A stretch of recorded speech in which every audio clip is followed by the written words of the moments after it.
بسم اللہ الرحمن الرحیم۔ سورۃ البقرہ یہ مدنی آیت ہے، مدنی صورت ہے اور 286 آیات اور 40 رکوع ہیں اس کے۔ بقرہ اس کا نام رکھے جانے کی وجہ جو ہے وہ یہی ہے کہ اس کا ذکر گائے کے واقعے کا اس صورت کے اندر موجود ہے، اسی مناسبت سے اس کا نام رکھ دیا گیا۔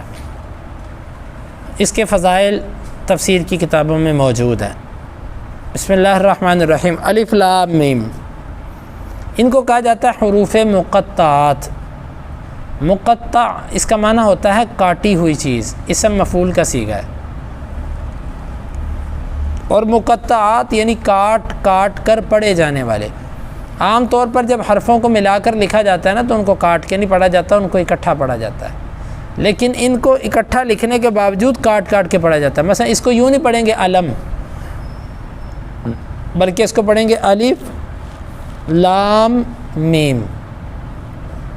اس سے مراد کیا ہے؟ اس پر بہت مفسرین نے بحث لکھی ہے۔ ان تمام اقوال کو ذکر کرنے کا فائدہ اس لیے نہیں ہے کہ ان میں سے کوئی بھی قول وزنی نہیں ہے۔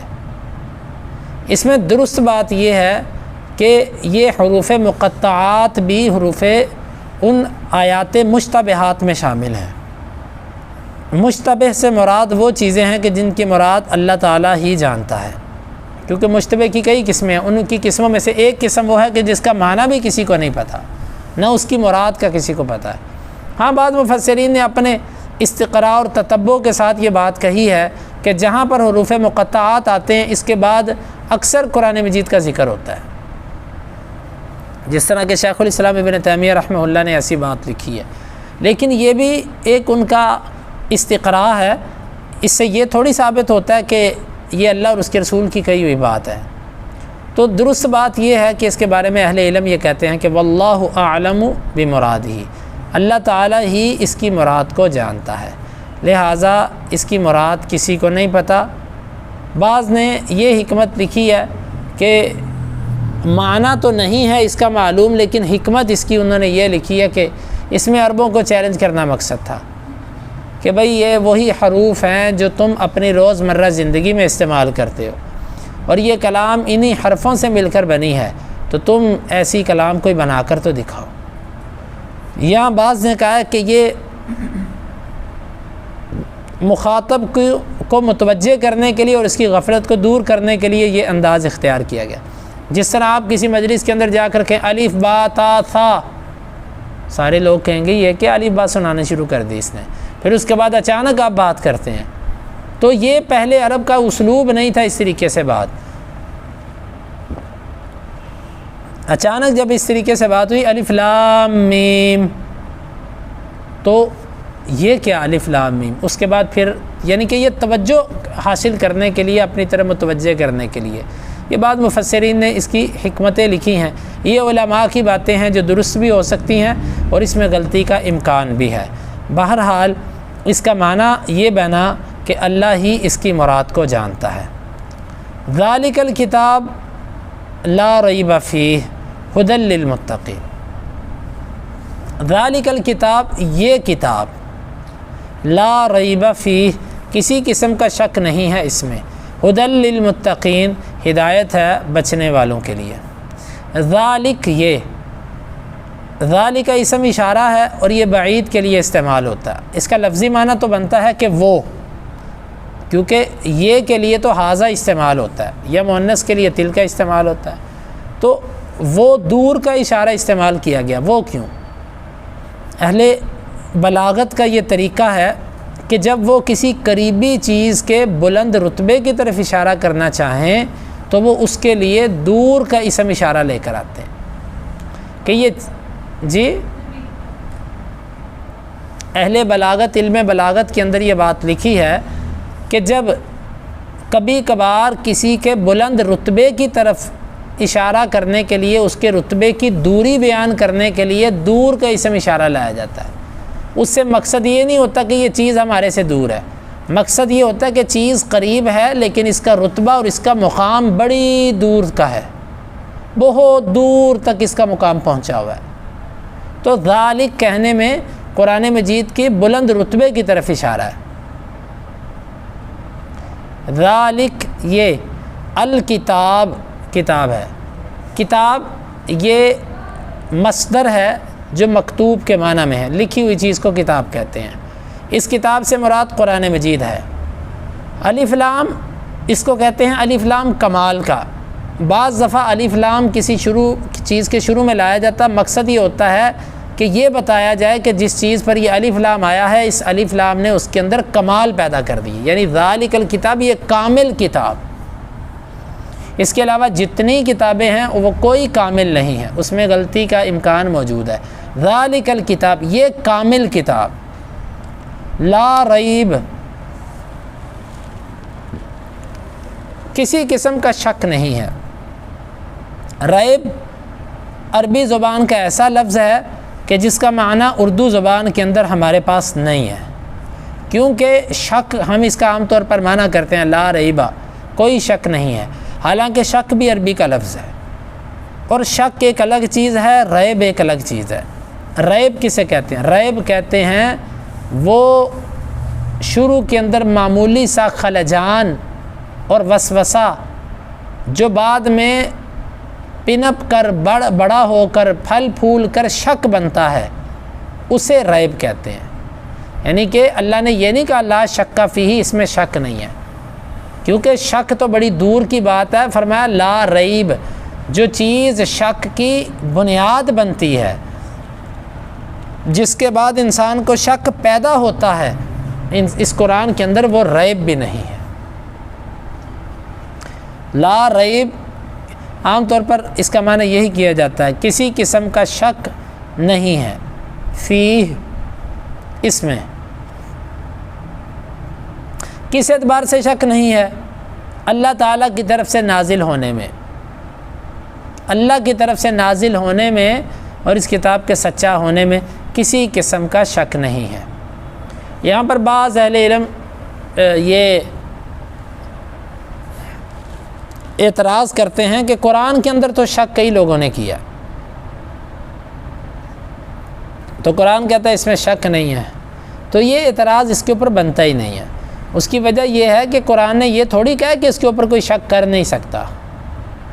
شک کرنے والے تو اللہ کی ذات پہ بھی کرتے ہیں، شک کرنے والے تو ہر چیز پر شک کرتے ہیں، بلکہ ایک فرقہ گزرا لا ادریہ، مجھے نہیں پتہ، وہ ان سے کوئی یہ پوچھتا تھا کہ تمہارا وجود ہے، وہ کہتے مجھے نہیں پتہ، وہ اپنے آپ کو بھی کہتے تھے مجھے نہیں پتہ میں ہوں کہ نہیں ہوں۔ تو اس طرح جو ہے نا، یہ بعض دفعہ ایسے ہوتا ہے کہ کئی لوگ بڑی بڑی حقائق کا انکار کر دیتے ہیں، تو ان کا تو اعتبار ہی نہیں ہے۔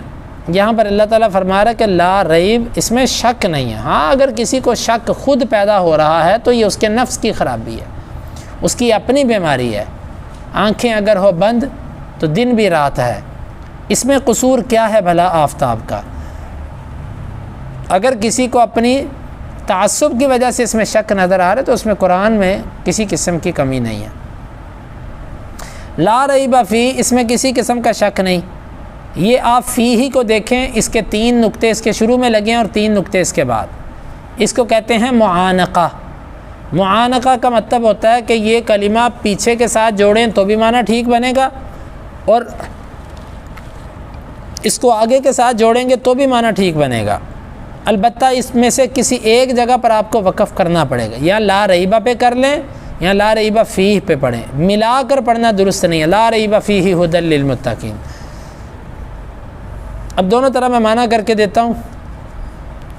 ذالک الکتاب، یہ کتاب ہے، لا ریب فیہ، اس میں کسی قسم کا شک نہیں، ھدی للمتقین، ہدایت ہے پرہیزگاروں کے لیے۔ ایک دوسرے طریقے سے ذالک الکتاب، یہ کتاب ہے، لا ریب، کسی قسم کا شک نہیں ہے، فیہ ھدی للمتقین، اس میں ہدایت ہے پرہیزگاروں کے لیے۔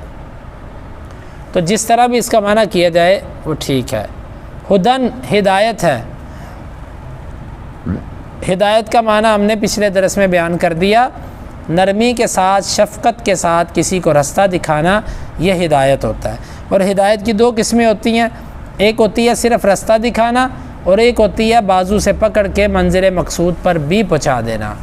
پہلے کو کہتے ہیں ارات الطریق، رستہ دکھانا ہے، دوسرے کو کہتے ہیں ایصال الی المطلوب، مطلب تک، مقصد تک پہنچا دینا۔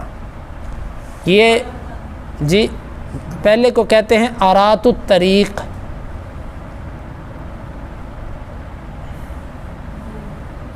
دوسرے کو کہتے ہیں ایصال الی المطلوب۔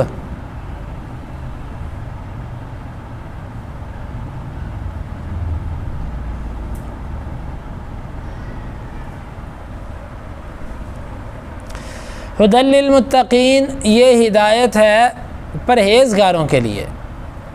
سوال یہ پیدا ہوتا ہے کہ جو پرہیزگار نہیں ہے اس کے لیے یہ کتاب ہدایت نہیں ہے؟ تو جواب دیا جا رہا ہے کہ اس کے لیے بھی ہدایت ہے، لیکن یہاں پر ہدایت سے مراد ہے چلنے کی توفیق، جس کو ایصال الی المطلوب کہتے ہیں، منزل مقصود پر پہنچنا۔ اس کتاب سے منزل مقصود پر پہنچے گا وہی جو پرہیزگار ہے۔ البتہ رستہ ہر ایک کو دکھاتی ہے یہ کتاب، کوئی مسلمان ہے کہ کافر ہے، کوئی چلے یا نہ چلے، رستہ اس نے سب کو دکھانا ہے، لیکن اس پر چل کر منزل مقصود پر پہنچیں گے وہی جو پرہیزگار ہے۔ تو یہاں پر ہدایت منزل مقصود تک پہنچنے کے معنی میں ہے۔ للمتقین، متقی کسے کہتے ہیں؟ یہ لفظ عربی زبان کا وقایتن سے نکلا ہے، وقایا۔ وقایا عربی زبان کے اندر اس ڈھال کو کہتے ہیں کہ جس کو دشمن کے وار سے بچنے کے لیے انسان استعمال کرتا ہے۔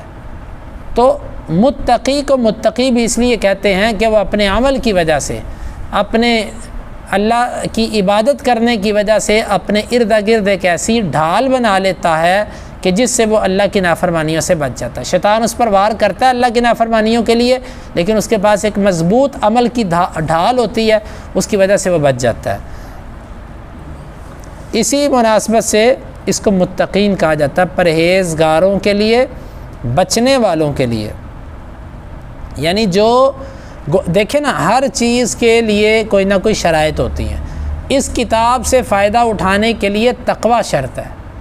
جس بندے کے اندر جتنا تقوی ہوگا وہ اس کتاب سے اتنا زیادہ فائدہ اٹھائے گا، جس بندے میں جتنا تقوی کم ہوگا وہ اس سے اتنا فائدہ کم اٹھائے گا۔